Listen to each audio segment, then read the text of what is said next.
Hello friends, ഇന്ന് വളരെ എളുപ്പത്തിൽ കടലക്കറി എങ്ങനെ ഉണ്ടാക്കാമെന്ന് നോക്കാം. ഇതിനാവശ്യമായിട്ട് വെള്ളക്കടലയാണ് എടുത്തിരിക്കുന്നത്. ഇതിലേക്ക് ആവശ്യമായിട്ട് ഒരു സവാള ചെറുതായി അരിഞ്ഞത്, ഒരു പച്ചമുളക്, കുറച്ച് വേപ്പില, ചെയ്തിരിക്കുന്നത് ജിഞ്ചർ ഗാർലിക് പേസ്റ്റാണ്. അതുപോലെ തന്നെ ക്രീമി കോക്കനട്ട് മിൽക്ക് പൗഡറും ഇതിനായിട്ട് ആവശ്യമുണ്ട്. നമുക്ക് കുക്കർ അടുപ്പത്തോട്ട് വയ്ക്കാം. ചൂടായി വരുന്ന നേരം കൊണ്ട് ക്രീമി കോക്കനട്ട് പൗഡർ കുറച്ച് ചൂടുവെള്ളത്തിൽ മിക്സ് ചെയ്ത് വയ്ക്കാം. ആവശ്യത്തിന് വെളിച്ചെണ്ണ ഒഴിച്ചു കൊടുക്കാം. അതിലോട്ട് സവാള, പച്ചമുളക്, വേപ്പില ആഡ് ചെയ്ത് കൊടുക്കാം. സവാള നന്നായി വാടിയ ശേഷം നമുക്കതിലോട്ട് ആവശ്യമായ പൊടികളെല്ലാം ചേർത്ത് കൊടുക്കാം. അതിനാവശ്യത്തിനായിട്ട് നമുക്ക് ആദ്യം തന്നെ കുറച്ച് പെരുംജീരകം, ഒരു അര സ്പൂൺ പെരുംജീരകം ചേർത്ത് കൊടുക്കാം.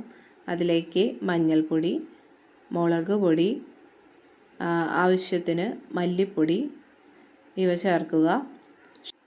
ഞാനിതിൻ്റെ ഒപ്പം തന്നെ കുറച്ച് പെരുംജീരകം പൊടിച്ചതും കൂടി ആഡ് ചെയ്യുന്നുണ്ട്. ടേസ്റ്റിനായിട്ട് നല്ലതാണ്. പിന്നെ ആവശ്യത്തിന് മസാല നമുക്ക് ചേർത്ത് കൊടുക്കാം. ശേഷം നമുക്ക് ക്രീമി കോക്കനട്ട് പൗഡർ മിക്സ് ചെയ്ത് വെച്ചിരിക്കുന്നത് ഇതിലോട്ട് ഒഴിച്ചു കൊടുക്കുക. നന്നായിട്ട് ഇളക്കി കൊടുക്കുക. നന്നായി ചൂടായ ശേഷം നമുക്കതിലോട്ട് കടലയ്ക്ക് ആവശ്യമായ രീതിയിലുള്ള ജിഞ്ചർ ഗാർലിക് പേസ്റ്റും നമുക്കിതിലോട്ട് മിക്സ് ചെയ്ത് കൊടുക്കാം. അധികം കൂടിപ്പോകരുത്. കൂടിപ്പോയി കഴിഞ്ഞാൽ ടേസ്റ്റ് വ്യത്യാസം വരും. അതിലേക്ക് നമുക്ക് കഴുകി വെച്ചിരിക്കുന്ന കടല ചേർത്ത് കൊടുക്കാം.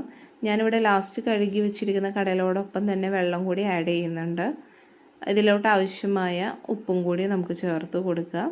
ശേഷം നമുക്ക് കുക്കർ അടച്ചു വയ്ക്കാം.